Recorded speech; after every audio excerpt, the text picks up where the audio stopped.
can actually see it. And we All are right, live. sounds good. It's good because people think I'm half naked. They said, I said I agreed to this, but I don't know. I got to call it to see if my top's coming off or it's staying on. Well, I would suggest that you let it stay on because we don't want to try. Well, I mean, you might want to take it off, but I'm not. I'm good. I'm just. It looks like a cow with udders. You'll be disgusted. Cow with udders.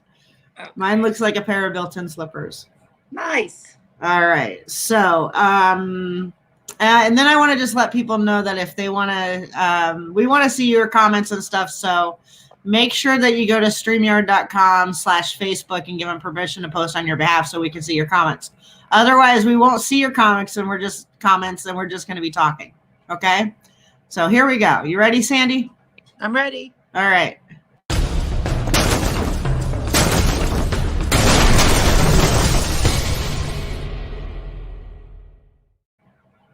And then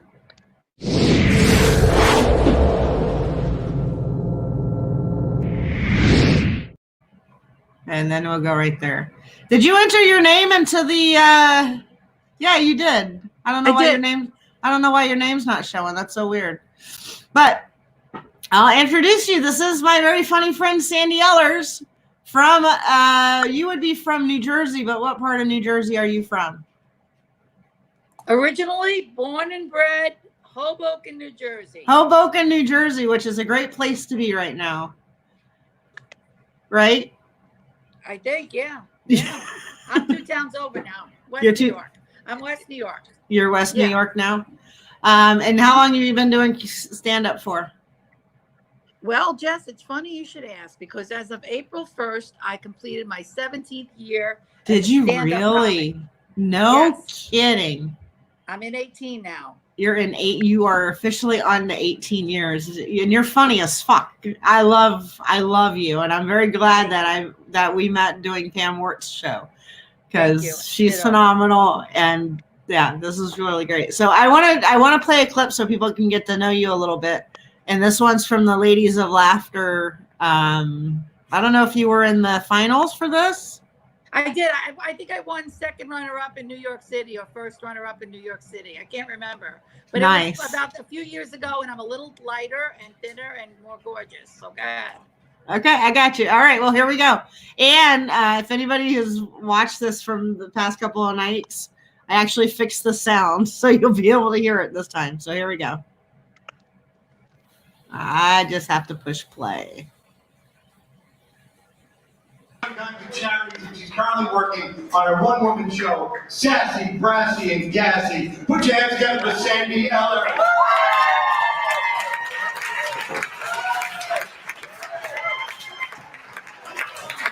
Well, hello. I came here from Hoboken, New Jersey, as Doug said, across the river, beautiful 1-mile town, home of Frank Sinatra and baseball. I love this joke. That's right. My grandmother changed old Blue Eyes diapers. My Italian nonna. That's right. He was 77 years old when she did that. But it made me famous. So I'm Irish, German, and Italian. The Irish and German just drinks and laughs. The Italian side, therapy, 25 friggin' years. I had a crazy Italian mother, you know, coming from school. She's like, don't put your shoes on the table, hat on the bed, bad luck. I take it Uncle Tommy's gun on the counter. That's okay with you, Mom? I miss my mom. You know, she passed away, and it's very sad. It's sad, a woman my age without my mom. And I really miss her because I realize at this age, no one makes you feel like a piece of shit like your mother. Never gonna find like that in life, right? I remember when she died, I was crying to my brother-in-law. I'm like, Vicky, she didn't even live to see me get married. He put his arm around me and said, Sandra, honey, none of us are going to live to see her. And he died last year. Sure, it's funny now. You ever see me trying to revive him. And you know what? When I was younger, my criteria used to be tall, dark, and handsome. Now, it's breathing with teeth and hair. My sister said that's too picky. Now, Sandy, limbs are optional. Certain limbs. I'll take a restless leg, because if it vibrates, I'm just gonna sit on it. The washing machine's front load now. Girl can't get off. My friends have kids and they got married very, very late in life, My one friend got married, 50 years old, second time. I didn't go around once. She wanted me to be in her wedding. I said, I don't want to be in your wedding. She said, took me to my house. I'm like, look at 25 gowns I wore. All telling me I was going to get married next. I don't want to be in your wedding, And so she turns around, she says, I want something old. What about yourself? I want something new. We just joined AARP. We got it at the junior rate. She said, I want something borrowed. What about time, Rosemary?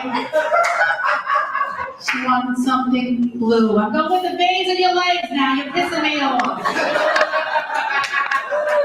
So my friends have kids, and it's not for everybody. I got the godson, Joey, little 7-year-old, I walk in the door, and he's like, Aunt Sandra, you feel bad you never had a baby? Not when I see you, you little shit. It all comes together for Aunt Sandra. I have to tell the kids about sex. You tell them about the sex. I'm like, I don't want to tell them. They go, you're the tramp out of all the girlfriends. You tell them. And little Joey, I don't know, it's sex. What's it for? For about 5 to 7 minutes, Joey. And in the case of your mommy, it's just for jewelry. He says, you sound angry. I said, I hate people, Joey. People suck. He says, Mommy and Daddy too? Yes, everybody sucks. Because I hate people. Can I just say this? I hate people. You know why? I hate you all. I'm in menopause. The menopause will knock your ass out. I'm irritable, I'm scratchy, I'm angry. I find also, when I cough and laugh, pee my pants down. And then they come up to me and they're like, what are you wearing? I go, it's urine by Ralph Lauren. Take me out to the ball game.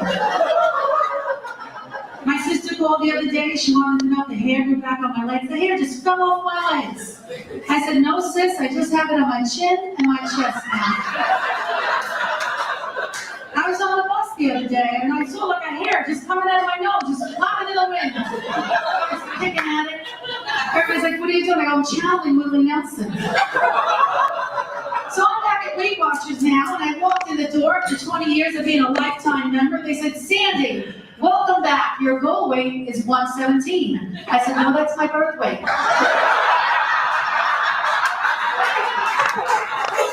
Next to a girl like this, Brittany wants to lose 10 pounds with the high cheekbones. I said, Brittany, they have that in my family too. It's just below the waistline. She wanted to lose 10 pounds. I said, Brittany, I'm in a Spanx. If I just pull this down halfway, you're going to go through the wall like a freaking tsunami. They want to know what my breaking point was. What was your breaking point? What made you go over the edge? I got so angry, I lifted up my face and I said, you want to know what my breaking point was? I lifted up my left boob and I found popcorn under there. And a remote control. And a pencil. And this guy, his head was under there. I'm Sandy Ehlers. That is such a good set. Thank you. Thank you. Holy shit, did they love you? Oh, it was a good time. It was a good time. The city, in the city, it was lively and like the audience was there. It was a good night. Hold on. Okay. My screen was still playing. Sorry about that. I'm sorry. What were you saying, Sandy? I said it was a good night because you know what? The audience was there.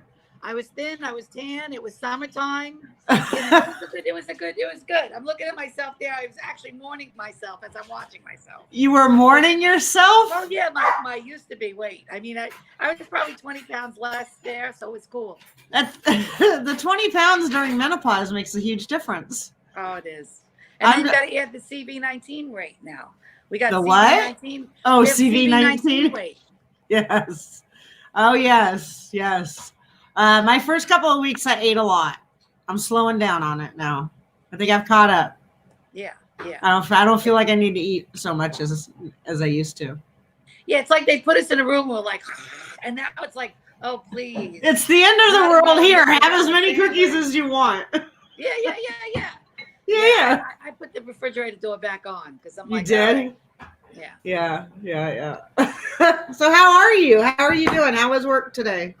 You know what? You go in, it's very sad in the city. I'm driving in, concentrating, Jess, because I don't need to get in an accident when there's no fucking cars on the road. Because if I live, I'll never live it down. See, my friends will be like, I told you couldn't drive. You drove in an apocalypse. How did you crash? So I have to really concentrate to make sure I don't want that stigma on my head. Right. So I got that, and then I go in and I lock myself. I park outside. A lot of parking in the city, which is totally weird. I bet that's really strange. It is, and then I lock myself in my club, behind the fortress, and then I let myself in, lock myself in like the crazy woman that I am, and I work and I do what I have to do. I do love the fact that my office staff isn't there. I'd like to work like this forever, but I feel like it's a dream come true that went a little too far. Just a little bit, right? A little bit, yeah. Little bit. Let's see. I'm just quick couple of shout outs here to Amy and Rosie. I can't actually see, so wait, here we have comments. Hi, Jess and Sandy. Hi, Amy. So Amy is a regular. She may have seen you at the OMG Club when you came to visit. Oh, okay. I don't know. A great night. You were there with Hank Denson, right? Yes. So she did see you. I had Hank Denson on last night, and Amy came on, and so I was giving her a whole bunch of shit for because they're teachers and they go see Hank Denson stuff. He does a lot of stuff, but so she's seen you. I was very happy that you came up and did the show. I had a blast with you. I always have a blast with you. I love it, Jess. You know what? It was so great. You ran such a wonderful professional show, and we were all the comedians were all pumped to be there. We were just happy. Yeah. Yeah. Hank was happy to be there, and it was you. You were hilarious. You go up and I enjoyed watching you, connecting. Because you're my friend. Yeah. I love working with you. It's fun. Thank you. Ditto. Yeah. So when do you think we're going to be able to work together again? Do you have any gigs booked up for this year? From my calculation, we're looking at 2025 in June. No. 2025. My God, I hope it's not that long. I'm doing something with Laughter Saves Lives, and it's something for the EMT or whatever. And he writes to me and he goes, "Are you available in April?" I'm like, if I don't kill myself from this shit, yes. But not April, August. So in August. We don't know though. Do we know? I don't know. I have 2 shows. One in New York City for July, middle of July, and then one in the Poconos at Wisecrackers. And at this point, I don't know. I mean, they're opening stuff up, so it's a little weird, Yes, and I'm curious to see. Are we going to be behind a plexiglass? What's going to happen? I don't think they're going to take the plexiglass down. I think they'd be crazy to. Why do it at this point? You spent the money to put it up. Keep it up. I don't know. But yeah, I can't imagine. I know that I don't do as many gigs as a lot of other people because during the week I do have to work. Right. So at night during the week I can't. But I go out, I practice in the city and stuff. So I miss that. I miss my life in the city. After work I'd go do open mics and hang out. I was like a big tramp in the city. I would leave at 9 o'clock in the morning. I won't get home till 11 o'clock at night. And I would say to my front desk in my building, I'm like, if I wasn't so heavy, I bet you would think I was a hooker. I would think that I was a hooker. Okay. But, so I'm out every night. And then you used to do, what did you do? You would do 5 or 6 shows a night once a week or something like that? That was the duplex. Yes. I mean, through this, I probably. At the duplex? Not the duplex. That duplex was one of them. Okay. But it was because when I started, you had to go out every night. They said, when you start, they tell you got to do at least 5 sets a week. Yeah, right? stage time is everything. With the hopes of getting weekend work, right? Right. Okay. And Monday had an open mic, New York Comedy Club. Tuesday was Boston Comedy Club. But Wednesday was all of the open mics in the West Village. And I worked right there on McDougal Street. So I would start 6:00 was the Comedy Cellar. They had an open mic. It was, it was like, wow. The yeah, Comedy Cellar had an open mic? They did. It was 12. This is 2005 now, right? Wow. It was about $12.50. You had to pay to go in. So comedians were like, and you got a free drink. So I'd get a free beer. So that's not bad. At 6, 7, I would go over to the duplex, and I loved, it was Suddenly Stand Up, Poppy Kramer. May she rest in peace. I loved that woman. And she would be behind the counter, big Mets fan. She'd have her things on, her headsets, and we would be there by the piano. And right, you could see us through the window as you walk by, like on Sheridan Square, I know exactly where you're talking about. What a wonderful show, right? 7:00, I'd be out of there by 8, because you didn't want to be the type of comedian that did stay for people after you. You know what I mean? You wanted to stay. At least I would stay almost an hour for each one. But I'm like, okay. And then I would go to the Lantern. And the Lantern was on, I believe, I forgot what street it was on. Oh, God. Is it on Bleecker? It's on Bleecker. Okay. And the Lantern, you would go down in the basement, and it was run I don't think it was Gladys. I'm trying to think who ran it. John Morrison and his helpers. And the thing is, it was a lottery. So you had to pray you got picked. Okay. Because I was trying to get out of there. So I would get tied up at the Lantern for at least 2 hours a night. But there was wonderful people coming out of the Lantern, like Michelle Boutreau, who's now, I saw her in a movie, and Young, who's out in California, and all these wonderful comedians, that I was coming up with, that I just adored them. Khalees Hawkins, so many of them, right? And then at 10:00, I would head to Hamburger Harry's. Okay, now this is my 4th one, right? If you're counting, Gladys Simon had one in the back of downstairs of Hamburger Harry's. And I would go to that. And then I went to some other thing called the Underground on 106th Street. I used to get home 2:00 in the morning on a Wednesday, and I would just have to suck it up for Thursday. But I did my 5, Jess. I did my 5. That's the love of comedy right there. Yep. But they don't have 5 like that anymore available in a night. And of course, a lot of the open mics are different now. But it was really how are they different? How are they different now than when you started?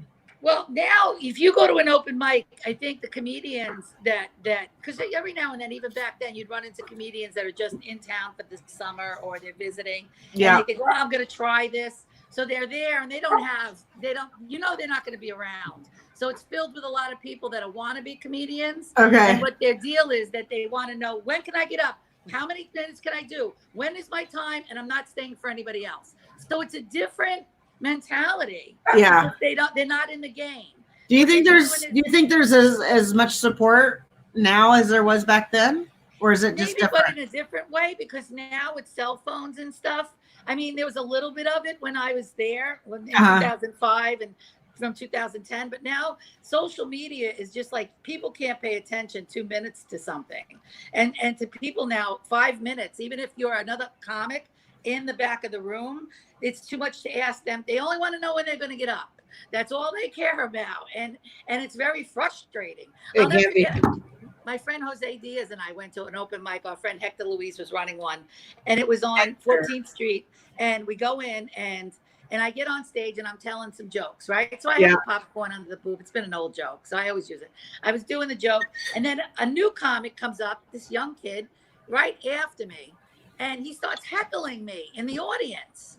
And I'm shaking my head like, no, get your 5 minutes before you go to the audience. Wait, he started on you? He was a comic, and he started talking to you? He heard me. And he's like, oh, yeah, well, where do you come from, Hoboken? Or what do you do? And he's like, and he's asking me questions. Now, I didn't mind him riffing off my set, because obviously he was lacking in material. Okay. He did a minute of that. And then he said, where you from? Where you from? I was like, I was just on stage, and I'm shaking my head. And he's going at me. And I'm thinking, buddy, material. You never got even at a gig. So he says to me, hey, he goes, what else you have there underneath your boobie? Like this. And I said, maybe it's your joke writing material, asshole. Let me look and see if it's there, because you don't have anything, buddy. Oh my God, that's hysterical. And he was like, He was so embarrassed. He got off the stage. He was crying. And he catches me outside. He goes, that was really mean. I go, listen, Comedy 101. Don't go after a comedian that just went up in the audience. Oh my God. Is he still around? No, he was there for the summer. That's hysterical. That's funny. That's a good story. And my friend Jose is like, you had a fight with that kid. I'm like, see, I can't even. And this was like 2011 or 12. I'm like, when I go to open mics, I get into fights. So do you really? Yeah. I do the rooms that I know. I'll do a poetry room, like with old poets and me. I've done that once. I was not a fan of it at all. It was so hard. It's gruesome. But you know what? Brutal. Like, if you could get them to like you, because they're in their own world, those guys, yeah. I think maybe it's a good litmus test. I used to run, there was this show, it was a poetry slam on Bleecker Street at the back fence every Sunday. And the woman, Roxanne Huffman, she still does poetry, and a real serious kind, where they're crying and reading these odes to Billy Joe, And she would have me be the only comedian. I was the MC. And I would get a lot of stage time out of that. And I lost the gig. You know how I lost the gig?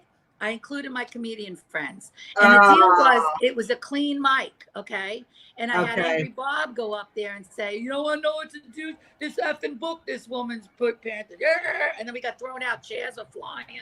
And I got thrown out because of Angry Bob. And I couldn't beat the shit out of him, because you ever see Angry Bob? I don't know if you met him. I've never met Angry Bob. I said, please, Bob, be clean. I'll give you 10 minutes. Be clean, be clean. He couldn't, and he started like a chaos in the room. That's a big deal. That's a big deal. Yeah. When they ask you to be clean, you got to be clean. So I do that now. I don't involve other comedians. I get invited to these poetry open mics, and I get invited. Gladys is very kind to me up at the comic strip. Yeah, Gladys is great. There, and I'll go up and I'll do some. Have you done the mics up at the comic strip? They have it's like a 5:30 mic. Yeah, I know which one you're talking about. So Helene Witt and Robin Lakin. Yeah, it's a wonderful, and it's supportive. Everybody's there. Oh yeah, everybody's very supportive. And Gladys is so wonderful, and she she busts my balls. She's like, you got to get up there at 5:30, and I'm running like from West 4th Street to 82nd and 1st, or 82nd and 2nd. Yeah, down. Yeah, and I'm running. That is not an easy commute from where you are. Yeah, I got that was a but I do it, and I like to be where other people. My rule now is be where other comedians aren't, and just practice. I don't know. I think there are some really supportive rooms. I know Gladys runs a very, very good room. She does. I know there's a couple at Greenwich Village, And it's so funny. I feel like a dinosaur that nobody remembers that Comedy Cellar open mic. That's where I met Jose Diaz. That's where I met Jane Condon. I met so many wonderful people there. Wow. So many wonderful people, Yeah. I would say, yeah. And then there were people like Robin Fox and Jane Condon. I just happened to be working in the city, so I would just walk up the street. They drove from their suburban households to the city, parked their car, okay? Yeah. I mean, come on, That's what I used to do. I would drive all the way down from Springfield to do an open mic. It was crazy. It would take it 12 hours to do 5 minutes. Well, you do that again, I'm dragging you to 6. I don't care if I have to find you. I'll go with you. That's fine. That's fine. Yeah, I'll go with you. Well, we'll schedule a day when there's no coronavirus. Yeah. I have equipment at my club. I could really run my own, but I was always afraid somebody would swipe a painting on the way out and I'd lose my job. Yeah. I mean, I loved doing Gladys's room. And again, I have to say, New York Comedy Club was good to me back in the days. Al Martin's always given me, he always says to me, if you go up the street, just tell my daughter, who you are. And they know me, the girls, his daughter. Yeah. And I could. And sometimes it means staying late, like at 10 o'clock. And I'm like, I don't want to stay late. And then he looks at me like, well, you don't want it that bad. Oh, see, that's not true. That's not true. No, it's not true. But you know that if you wanted it, like there are people that did that, to get a spot. Well, we did do that. You did that when you were, younger. I tried. It gets harder. The older you get, the hard. I mean, I wish I would have started comedy when I was about 20. Me too. Because all the energy I would have had. I mean, I wouldn't have known anything, and I don't know how I would have developed. You know, Right. I have no idea what would have happened along that journey. But do you think if you started it at 20, Jess, you would have stayed with it, or you think you would have taken a break? I don't know. I mean, I love it so much. You know, I don't either. I think it's easier to kind of dig my heels in now and just keep doing it because I love doing it. But like, man, there's the younger comics have some serious hustle to them. The serious ones, you know. Oh yeah, and there are so many young, great ones out there. There aren't. I didn't need to make it like a, you know, like an age thing. But there are some younger comedians that I met either through Ladies of Laughter or from, you know, that I love. And remember now, I work on McDougal Street, so I leave and I go down McDougal Street and I see somebody like Lynette Palladino. She's outside of the Grizzly Pear. And then I'm outside, you know, and I see so many, and this girl, she was in the reserves in the Army, and she's got a kid. She still is. She still is. And she's just fabulous. Her drive, right? Yeah. So there's so many, and there are people like her, and they're out there, and they are hustling, man. They are hustling. I was talking to her a hug, and I get on the train, you know. I was talking to a friend of mine the other night who's a comic, and she was going through something. And I said, well, you can call me anytime. I'm old enough to be your mom. And then I was like, she's like, no, you're not. And I was like, yeah, you're right. I'm only 39. There's no way I could possibly be old enough to be your mom. And I'm like, let's make it sister. Yeah. Lynette, she hustles. She's a hustler. And the younger girls, the younger comics. I mean, there's so many that are younger that are even fabulous. Like there's Adrienne Appalucci, you know, who's just fabulous. Yeah. I've always felt like her big sister. You know, every time I saw her, if you need anything, just call me. And you know her mom. And so many people like reach out to me and they're like, well, what do you think about this? What do you think about this? I made the mistake. I mentored somebody early on, this comedian, a young girl.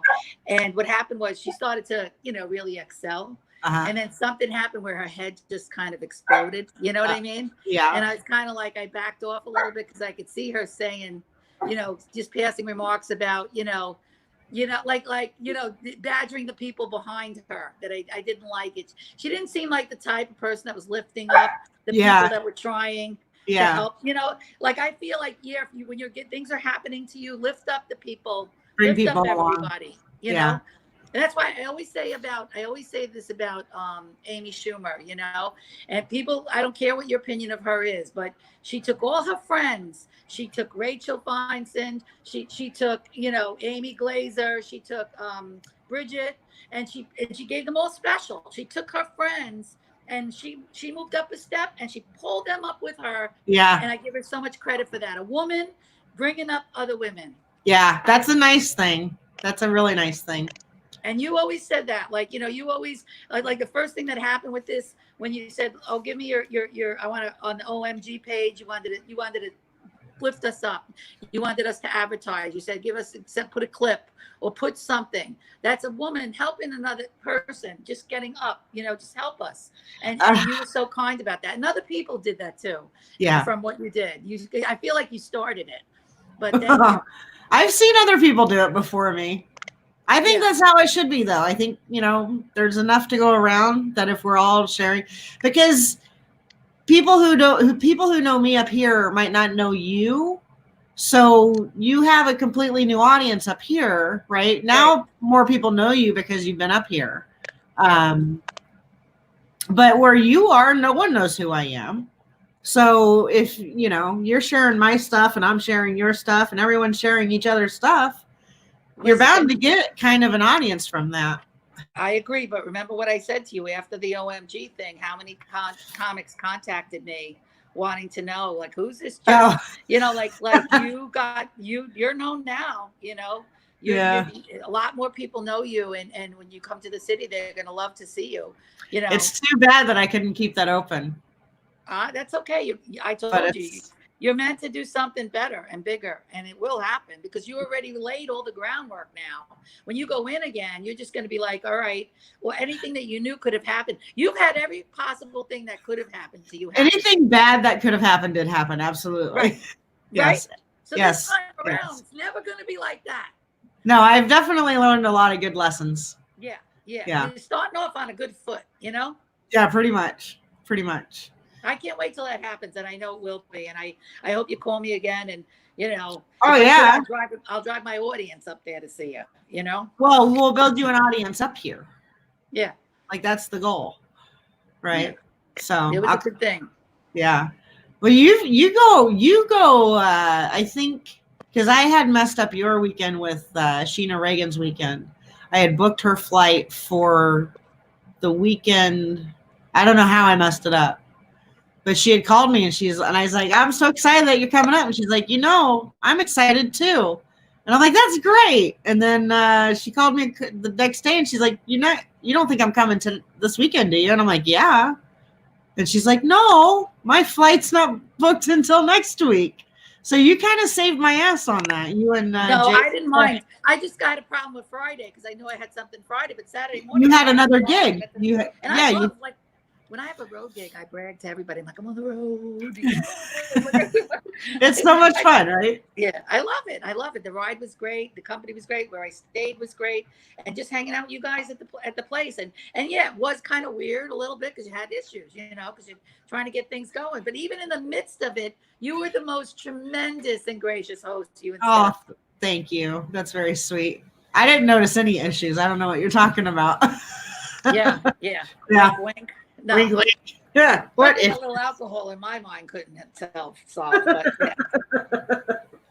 But it was good. It was a good time. It was fun, and we're gonna look back. What's gonna happen? I always say to my friends now that we're gonna get back outside. It's gonna work 2 days, and I'm like, take me back in. I can't take it anymore. Well, I mean, you've been working though, so yeah, I have. You've done a lot of work from home. A little bit.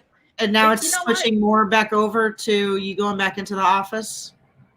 You know what? When this started, I said, I'm going to work from home. I bought the printer. I bought the scanner. I already have the laptop. I have the iPad. I had the stuff that I had. And then my boss bought me whatever I needed. It was fine. And then I took paper. I took this. I took supplies. And then I realized that when I had to go into my files, my actual files. They were at the office. I'm still a little, most things are scanned, but I mean, and then I talked to my friends and I'm like, am I over my head? Am I not prepared for stuff like this? And they're all the same. They're all like, no, we all have to go in. We all can't get our files. And everybody in our clubs are going crazy because it's our clubs are member owned and they're worried about their revenue, and they're not the accountants. Right. But they're crazy, and sometimes I have to stop and say, hello, I'm a comedian. I might tell you to go fuck yourself. And you're going to think it's a joke.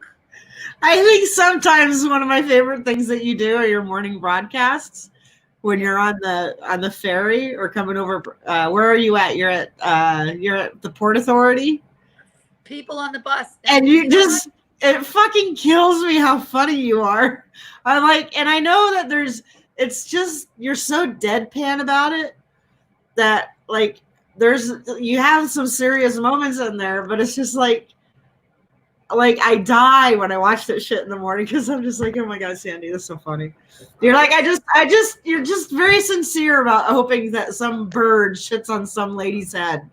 And it is just all sincerity, and it cracks me up so bad. It's ridiculous. I'm just like, God. I sit in the back of the bus. I go right to the back, right? I sit there, right, on my own segregation. I go right to the back.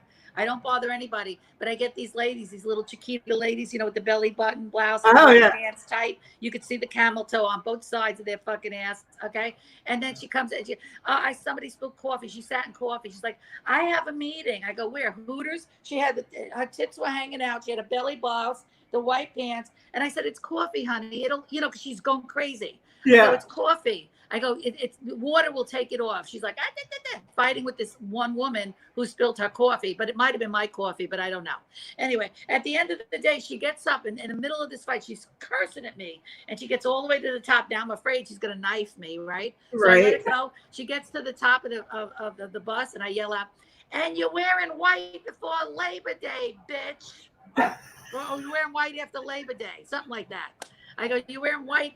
I got her on the white rule, You got her on the white rule. The whole bus laughed.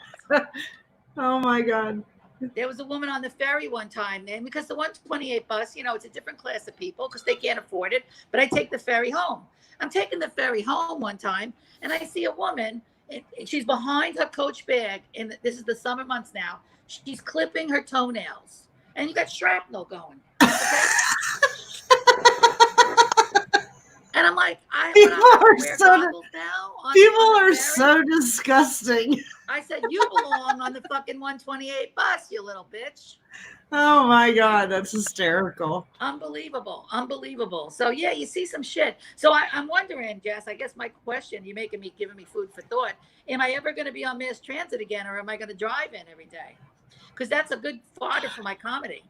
Yeah. I mean, I don't know. Like, I think everybody's left the city. I know. No, all of Steph's family has left the city. And it hurts me because remember, I do those Port Authority posts in the morning. The Port Authority posts kill me. They are so funny. I think it'll all come back. It'll all come back. It has to. It's just a matter of time. They're so worried about being disinfecting. I'm walking and people are like, this guy's peeing on my feet. And I go, okay, I'll wash it off when I get to For real? Do they really do it? Yeah, because they're homeless. They turn over, they take a whiz on you. Okay. And they just don't give a fuck. And then in the background, Jess, you hear classical music, Mozart. That's Mozart and the urine on my legs. Thank you. You really got a real Jesus. Play some Billy Joel or anything, please. A little bit of Mozart with some urine never hurt anybody, Sandy. I'm telling you, I was probably the first CV case that happened because if anybody was going to catch anything, syphilis, gonorrhea, it would have been me. Oh, maybe the urine protected you. Maybe, yes, it could have. Maybe that's definitely good for social distancing. Yeah, well, yeah, it is. Especially I refuse to wear a poise pad. There you go. So myself. But then, when we think back now, do you think back, like I was very sick in December and January. I'm thinking, did I have this? Did I have it? I haven't been sick. I've just been really depressed. Just super depressed. Like some days are okay. And some days I'm just like, I can't get off the couch. I've been watched an incredible amount of TV. It's still too cold. I really wanted to warm up so I can go outside and do stuff, I miss being in Florida this time of year because it's warm. But at the same time, so Steph and I got hooked on this new TV show today called, what was it called? Too Hot to Handle, maybe? Yeah, Too Hot to Handle. It's sort of a Bachelor-esque kind of reality TV show, and it's terrible, but it's hysterical. I don't know how funny it will continue to be, but the first 2 episodes were very funny. And where is it on? Is it on? It's on Netflix. It's on Netflix. Yeah. Too Hot to Handle, and so the premise is these people, they're like basically sex addicts, right? And they're drop dead gorgeous people. And they go on this island, they're going on a retreat, and turns out they're not allowed to have sex. And the prize is $100,000. They can't kiss, they can't touch, they can't have sex. The actual goal is to help them develop relationship goals, actual relationships, deep connecting relationships. And I'm like, oh my God, these are the people that are coming up. These are the people that are going to take care of us when we're really, really old. And I was sort of like, this is what there was this one girl. And you can't masturbate. There no what was it that she said? No so you're not even throwing me a bone. Nice. No self gratification is what she said. So it's all like it's Alexa talking, right? But it's Lana instead. And probably a sexy voice. Right? And she says, oh yeah, this is Lana.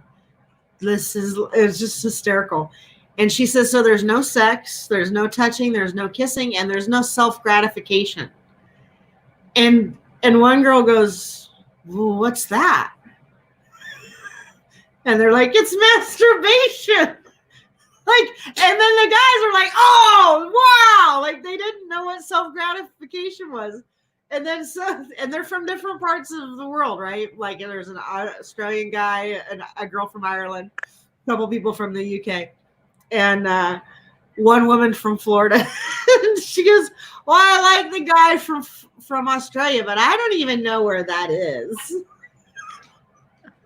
And it's sad. It's sad, but it's making me laugh. Now, do they have cameras in the room, I guess, to see that? Yes. Yep. Oh yep. my God. Yes. None of that. So, but it's actually kind of like I think we maybe have gotten into 3 episodes, and there's some endearing moments, but I'm just like, my God. One guy said, "What do you do for work?" And she goes, "Instagram." Oh. She's like, I make she's like, I have 300,000 followers. She's like, I don't have to do shit. Yeah. She takes a picture of herself and that's it. You got to love the ones that when you ask them, when you're talking to them regularly, they don't have any what is it? There's no knowledge of a period at the end of the sentence. Everything's got a question mark. Like, what's your name? Sandra? Maybe we should talk like that for the rest of this show? You think? You think we're gonna? We could do that if you want to. Yeah, I remember back in the 80s. They can't masturbate. Like, really? I can't. Oh, you think I'll take my shopper image? It's for my neck. Oh my God, it's just so ridiculous. It's funny. I'm gonna keep watching it. What's it called? I want to write it down. Too Hot to Handle. I think that's what it is. It's Netflix. I think it might have just come on. I'm looking at stuff. I think it might have just come on today because I have not seen it. Now, let me ask you this. Have you watched Tiger King? I have not watched Tiger King. Have you? I do, but in a different version at 6:00 at night when it's the press conference. You watched that? You watched that version of it? I didn't think that you watched the press conference. I thought you watched only Cuomo and that was it. Well, no, I do, but that's my joke about Tiger King. But I tune off after Cuomo basically. Yeah. Sometimes I just watch him and I mute it and all I see is this. You know, whenever he's doing that, I pretend like it's an accordion, and I go woo woo woo woo woo woo woo. It's all I see. I see this. So bad. It's so bad. Yeah. You know. So, I haven't watched politics. I haven't watched any news for the past couple of days. I needed a break. I unfollowed a lot of people on Facebook. Anybody that said things like, "I don't understand why we can't go out." Unfollow. Okay. I'm very surprised about the protesting. Yeah. Like I don't think, and I get that a lot of people are like, well, it's our freedom to have an open economy, and I'm like, yeah, but if you're dead, like let them contain this. You know, at least let them contain this a little bit. Like there's not even a little bit contained. Yeah, just can you a little stay in? You want to go bowling? Fucking New York. I know it's New York, New Jersey, and Massachusetts have the 3 highest. And I'm like, you know what? Take your time. Do your job. And it's really hard to stay inside. It's really hard not to do stand-up. It's hard not to do anything. Oh, sure. And I get it. I mean, I'm glad I don't have kids. You know. But if I did, I would deal with it, I guess. I would probably do some homeschooling. My friends are teachers, and Hank Denson came on. He said last night that the teachers are kicking ass. Like they've completely adapted to the situation so that the parents, they're trying to take a load off the parents. But schools up here have been canceled until September. So it's it's hard. I mean, but kids they are going online. But the people that are so computers, that's all they're doing now. They're on the computer now all day. At least in school they had a little bit of a break, but you can't have everything. You want to school the kids, and at the same time you got to do what you have to do. I mean, how do you even like?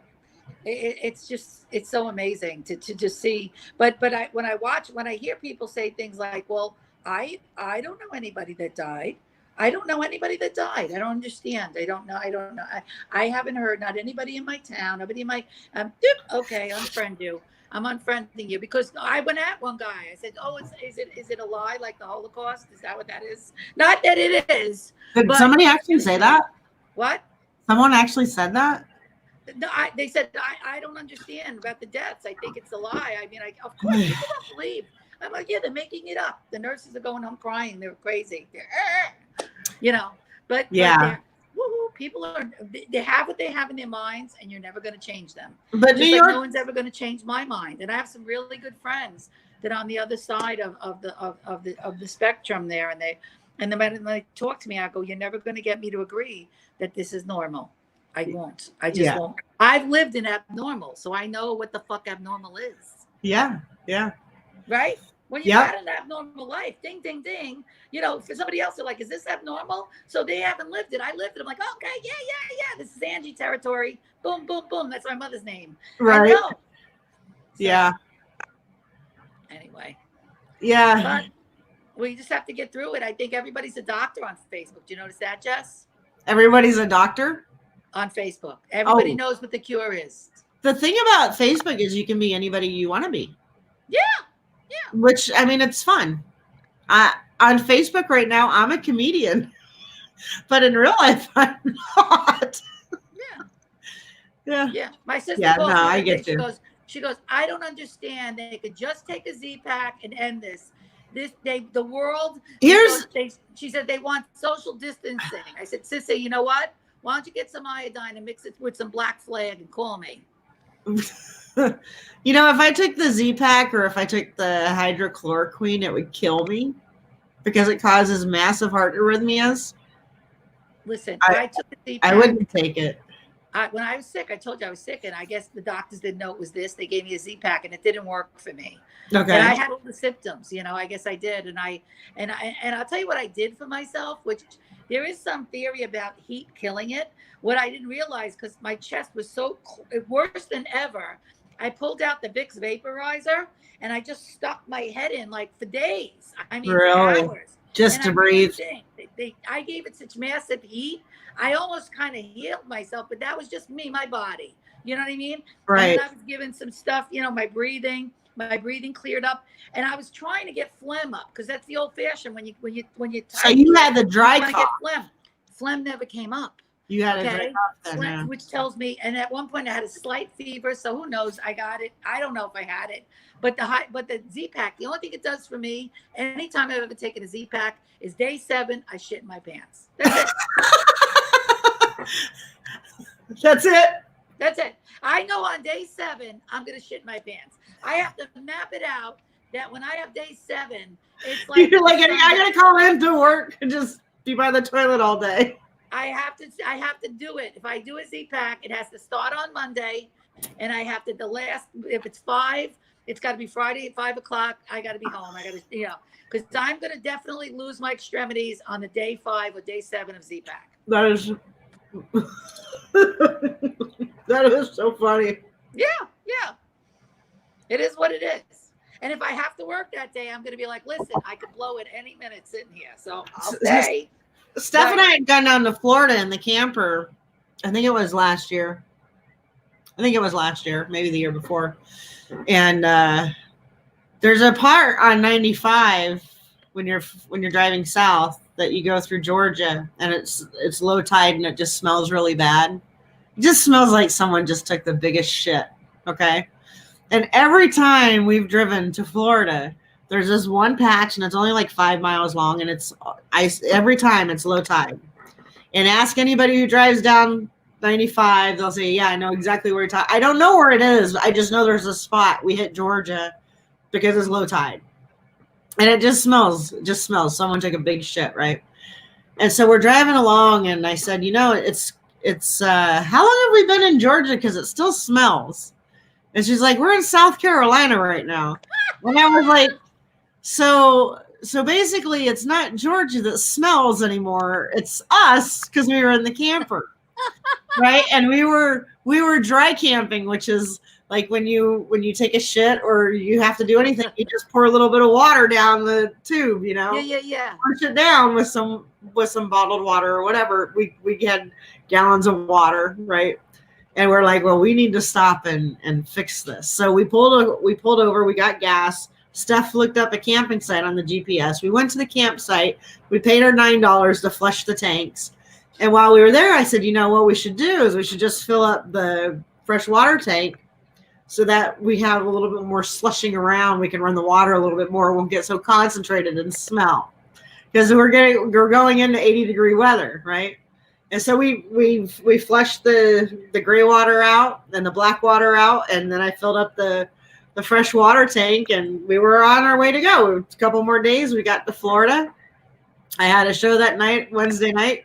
We drove in about 5 o'clock. I got dressed, We didn't even go to the campground. We went straight to the parking lot, got the dogs all set up, and Steph and I went in. We said hi to the owners, and whew, all of a sudden Steph says, I don't feel so good. She thought she might have eaten something at the club that had gluten in it because she has a gluten allergy. And I was like, well, why don't you go and hang out at the camper, take a nap or something. I'll be out when I'm done. And she's like, okay. And so she goes, and then we go to the camp. The show's over. We go to the campground. We set up.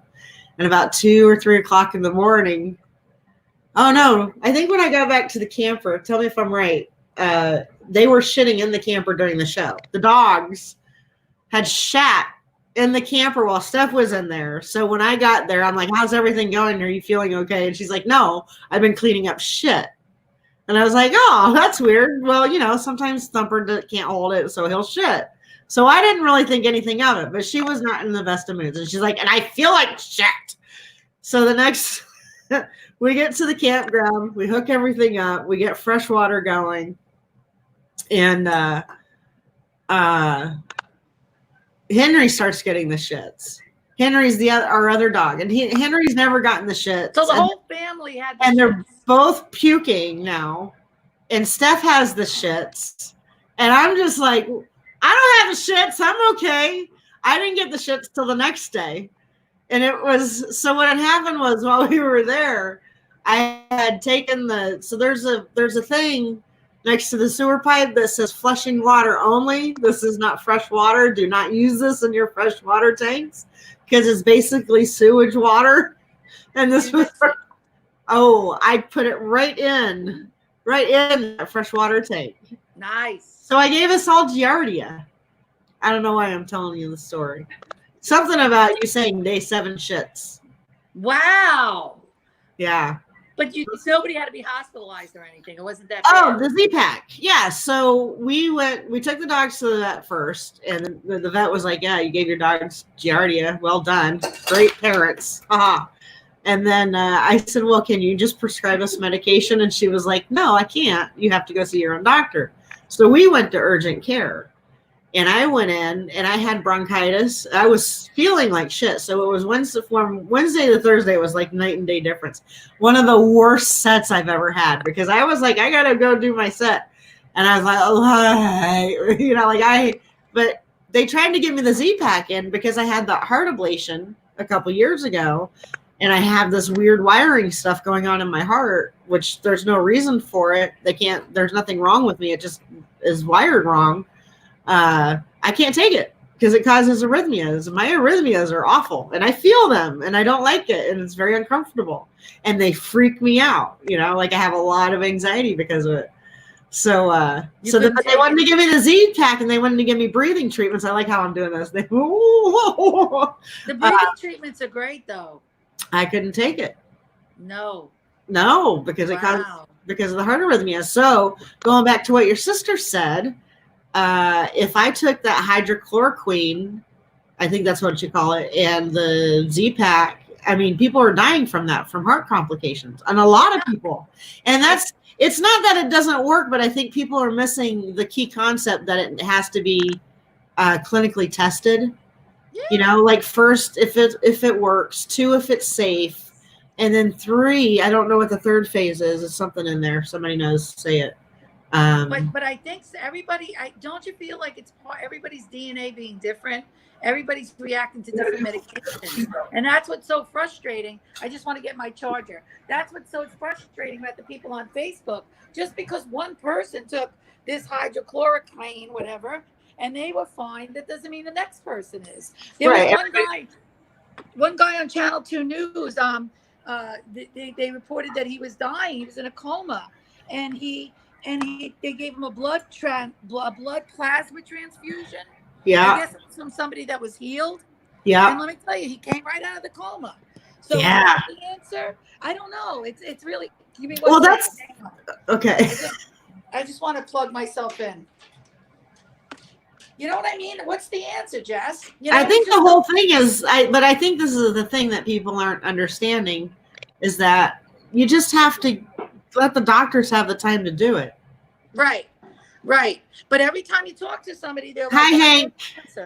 I know the answer. They're like, I know the answer. My sister, MD, she went up to the 8th grade. I'm like, you don't know the answer. You don't know the answer. I think people are restless and they want it to be done. But yeah. I mean, the 1918 pandemic lasted 2 years, so we're 2 months into this. I checked my log me in when I started working from home, and it showed me 37 days, 2 hours, 67 minutes. So I'm doing this 37 days in my mind. It feels like a really long time. It is. Yeah. And then I feel like when I go outside, my eyes hurt, my nose hurts, because I'm not used to it now anymore. I'm so used to being in. I don't know. I mean, I don't know, Jess, but you know what? I think it's wonderful that I have friends like you and we could communicate, and yes. Everybody's just a touch away. You know, for comedians, we're all losing our income, and you know, everybody's trying to do the right thing and keep each other up. And I'm very inspired by the humanity of everything. Yeah, me too. Well, Fred Rogers always said, look for the helpers. Yep. And it's true. Yeah, look for the helpers. True. But also stay out of their way. You know, don't make it harder for them. Right. There was one of these cartoons about the nurses that says, listen, if you want to, don't tell me I'm doing a good job and how wonderful and that you think I'm a hero and that you think this is a hoax and you want to go outside because it's like stabbing me in the back. Yeah. It's true. I saw that. To a nurse, you know, and again, like Joy Behar said it first, and I didn't realize it was parallel thinking. I had said it on my coffee talk show. They'd have to change the name. I'm still using it now. Where I said, sign a certificate that says, look, I'm out here and I think it's a hoax. But if I die, don't waste the nurse on me. Don't waste the doctor on me. Yeah. Don't waste the ventilator on me. So, well, I hope through laughter we'll get through it. We will. We'll get through it, either through laughter or through time. Yep. Time will tell. When we go outside for a walk, Sandy won't call me back. Who's that? That's Hank Denson. Were you supposed to call? Are you supposed to call? I'm going to call. You know what? We were talking about him maybe coming to the city doing something at Broadway for the teachers. And I was so crazy at my job, I never got after work to call him and discuss, because I said, I know people that would love it. You know, Al Martin, his wife's a teacher. She's a retired teacher. Maybe he'll want to fund it. We could do a whole fundraiser, and I got to call him. But I know now we can't get an audience, but I know that somebody like Broadway Comedy Club would definitely do it. Oh yeah, I would be down. So, and I have to say, while I'm on this forum, if Hank is listening, I thought he was one of the most phenomenal people. I thought he was one of the most interesting and phenomenal and funny people I met in 2019. So you're on the list, Hank. You hear that, Hank? He just wants to talk to you. He says, I just want to talk to her because I love her voice. He delivered those bikes, Jess. He was talking about it at the bar, and the next day, boom, the bikes. I'm like, oh, I'm in love with this man. Is he married? I'm like, oh, stop it. He's a good guy. He's a good guy. Really good guy. You guys are both really good people. I'm very, very fortunate to have such good people. It was a great show. It was a great show. Yeah, I know a lot of good people, and I count you one of them. So. And then, and that's it. So tomorrow's another day, right? Thursday. Tomorrow's another day. I get up. I do that morning show like an asshole. I put a bra on. I put my face on. It's a reason to get I think it's great. I think it's great, and I think you give something. You know, this is what I love. I mean, it's a lot different than regular comedy. Clearly, this is very, very different. But I think when we're consistent about it and we just do this, it gives people something else to look forward to. Yep. You know when I got the idea originally in 2000. Love you, Hank. Say that again. In 2011, when I lost my job, I was depressed, obviously, and I was living in the city. And my friend said, "You know what? You got to get up every day at 8:30 and act like you have a job. Get dressed up, shower. Well, the shower is kind of, get dressed up and do your thing and act like you have something to look forward to, right? Right. So that's what started it. And I said, when this happened, I just want to show people that at 8:30 every day, someone's going to be here. Like there's some continuity when everything's not really, we can't depend on it. I think a lot of people feel very comforted and relieved when Cuomo comes on every morning and does his press brief. Yeah. I think people feel the same way about you. Oh, if I were up at 8:30 in the morning, I would be watching you. But I catch you later on in the afternoon. Thank you. Yeah. And I love the dance party. Your dance parties are great. We got to dance. Someone said to me, they go, "Why are you dancing? Is it a pandemic?" I go, what am I gonna do? Why not? Myself in my eye? Would that? I said that to somebody. Go, want me to stab myself in the eye? Would that make you happy? I would like to see some kind of behavioral change for people who come out of this. Like in the sense that maybe we could be a little less harsh and not criticize other people as much. You know what I'm saying? Like New Yorkers, we're gonna be out there 2 minutes ago. New Yorkers, you're all be like, "Oh, fuck yourself, fuck you." Yeah, but not. I mean, I'm gonna be out there 2 minutes, and I'm gonna be like, "Can you believe what this bitch is wearing?" Yeah. But see, New Yorkers, that's what the beauty is about New Yorkers. New Yorkers will stab you, and then they'll donate blood so that you don't totally die. You know what I mean? They'll donate your blood that they stabbed you with. Yeah. But so yeah, are we really going to change from this? I think we are, and I think I'm a hugger. I hug everybody. Yeah, I do too. How am I going to stop hugging? I mean, that's what I do. My boobs wrap around the guys. I hugged Hank. It was like he had an air pillow around his neck. I don't know what to do. I don't know. I don't know, Sandy. But I know we'll survive, and isn't that? We'll be fine. We'll be fine. Comedy. We'll have comedy again. I don't know when. I'm not optimistic on the timeline, but I will do my part. I will try to stay. My biggest thing is I want to stay connected with people, which I find that's the hardest thing for me. Right. It's very difficult because I don't work. I have, Steph isn't working. So Steph and I are getting along great, which is, thank God for that, but I don't know. I don't know when this is going to change. So when it does, great. I would like a vaccine because I don't want to put myself in jeopardy. And there's a lot of people there.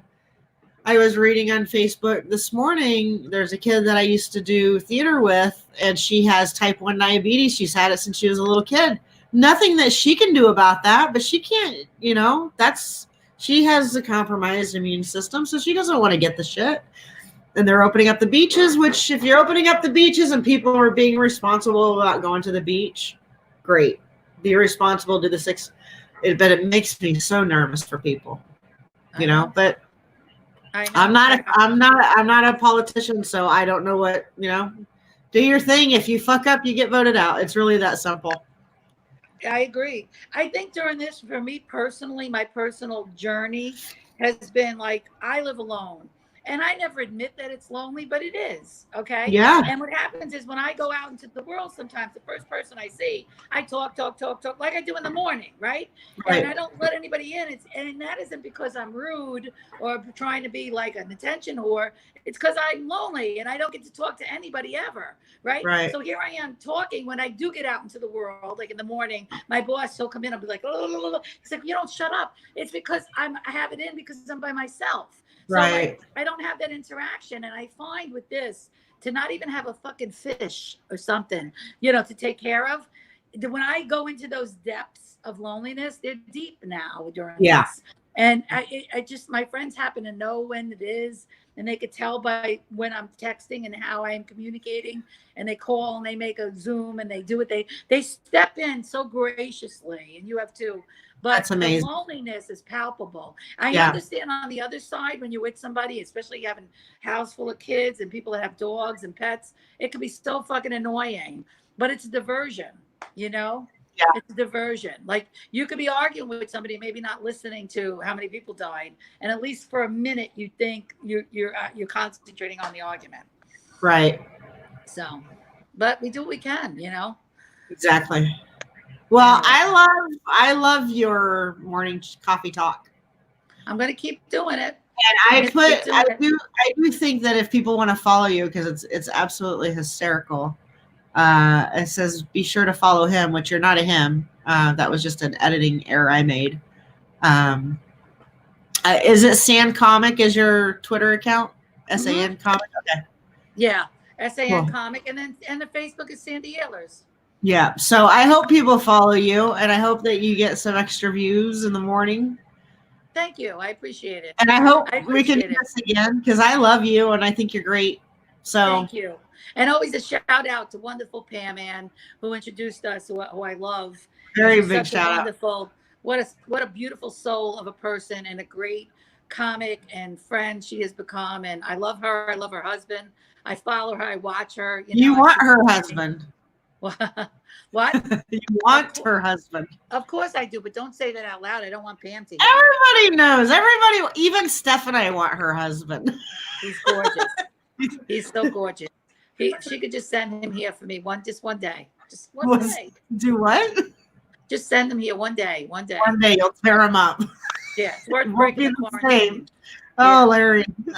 Anyway, he's a hunk of burning love. Yeah. Anyway. I'm very grateful. So it's been such a pleasure to talk to you tonight, Jess, and I know like it comes so natural, like when we're talking on the phone. So thank you for the spot. Oh, this is now. Thank you. I love you, Sandy Ehlers. Thank you, and ditto to you, my beautiful friend. I will talk to you soon, and I hope that you call Hank back. I am going to take off my top when I call him. I just have to, because do it.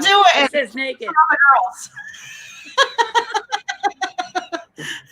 I love you. Be safe, and let's talk soon, okay? Take care. I love you guys. Bye. Thank you for having me. I love saying that to somebody. Thanks for having me. Good. Take care. Bye.